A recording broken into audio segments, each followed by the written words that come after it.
பரந்தூர் பகுதியில் விவசாய நிலங்களை அழிச்சிட்டு புது ஏர்போர்ட் கட்டுறதுக்கு எதிர்ப்பு தெரிவித்து அந்த பகுதியில் இருக்கிற பொதுமக்களும் விவசாயிகளும் வருஷ கணக்காக போராடிக்கிட்டு இருக்கிறாங்க.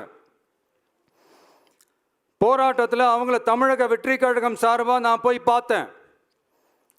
அதுக்கு அடுத்த நாளே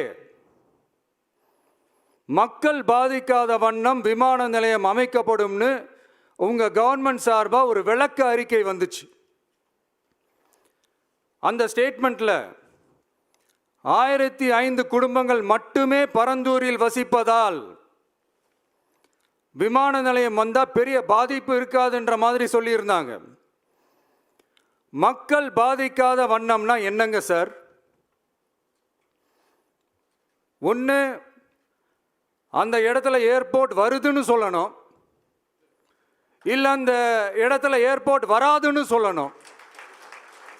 ரெண்டுமே அந்த அறிக்கையில் இல்லை. வெறும் 1005 குடும்பங்கள்னா உங்களுக்கு அவ்வளவு சாதாரணமா போச்சா சிஎம் சார்?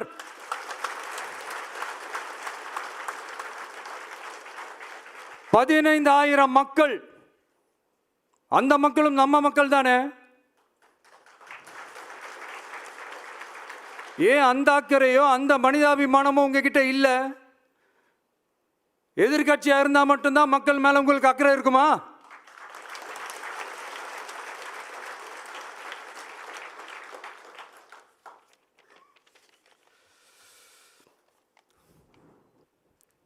நூற்றுக்கணக்கான ஏக்கர் விவசாய நிலங்களை, மிகப்பெரிய நீர்நிலைகளை, ஆயிரக்கணக்கான வீடுகளை, அவங்களோட வாழ்வாதாரத்தை அழிச்சிட்டு அந்த இடத்துல தான் ஏர்போர்ட் கட்டியே ஆகணும்னு என்ன சார் அவசியம் இருக்கு? இதில் வேற உங்களுக்கும் இந்த பரந்தூர் ஏர்போர்ட் கட்டுற பிரச்சனைக்கும் சம்பந்தமே இல்லாத மாதிரி வேற காட்டிக்கிறீங்க. ஆனால் ஏர்போர்ட்டுக்காக பரந்தூரை பரிந்துரை செஞ்சதே உங்க கவர்மெண்ட் தான்னு ஒன்றிய விமான போக்குவரத்து துறை அமைச்சர் சில மாதங்களுக்கு முன்னாடி சென்னை வந்திருந்தப்போ சொன்னார். அதுக்கும் உங்ககிட்ட இருந்த எந்த பதிலும் இல்லை. இந்த சூழ்நிலையில் பரந்தூர் விமான நிலைய பணிகளுக்காக விவசாய நிலங்களை கையகப்படுத்த கடந்த 25/6/2025 அன்னைக்கு உங்க கவர்மெண்ட் தான் அரசாணை பிறப்பிச்சிருக்கு. விமான நிலையம் அமைக்கிறதையே ஏற்க மாட்டோம்னு வருஷக்கணக்காக போராடுற மக்களோட நிலங்களையும் சேர்த்தே கையகப்படுத்த அந்த ஆணை பிறப்பிக்கப்பட்டிருக்கு. இதெல்லாம் உங்களுக்கு தெரிஞ்சுதான் நடக்குதா? உங்க ஒப்புதலோடு தான் நடக்குதா? தெரியல, பதிலும் தெரியல. பரந்தூர் மக்களை இது வரைக்கும் நீங்க ஏன் சந்திக்கலன்னு கேட்டா அதுக்கும் பதில் இல்லை.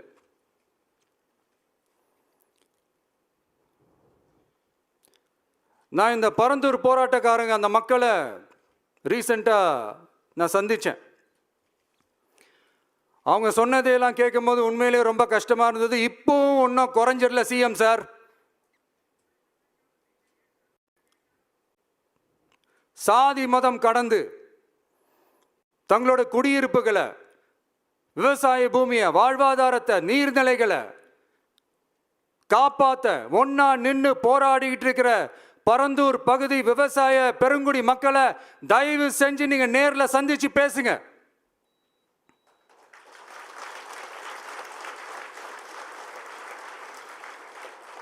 உங்களுடைய அமைச்சர்களோ இல்ல உங்களுடைய அதிகாரிகளோ பேசக்கூடாது. நீங்களே நேர்ல சந்திச்சு பேசணும். அந்த இடத்துல விமான நிலையம் வராதுன்ற உத்தரவாதத்தை அவங்களுக்கு நீங்க கொடுக்கணும்.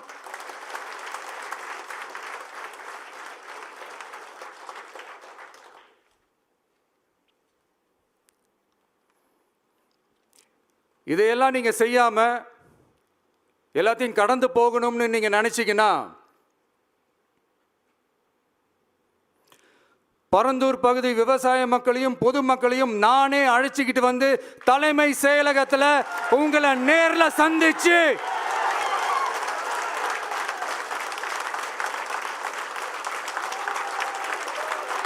நேர்ல சந்திச்சு முறையிடுற நிலைமை உண்டாகும். அப்படி ஒரு சூழலை நீங்க உருவாக்க மாட்டீங்கன்னு நான் நம்புறேன். அதையும் மீறி அப்படி ஒரு சூழல் வந்துச்சுன்னா நான் ஃபேஸ் பண்ண தயாரா இருக்கேன்.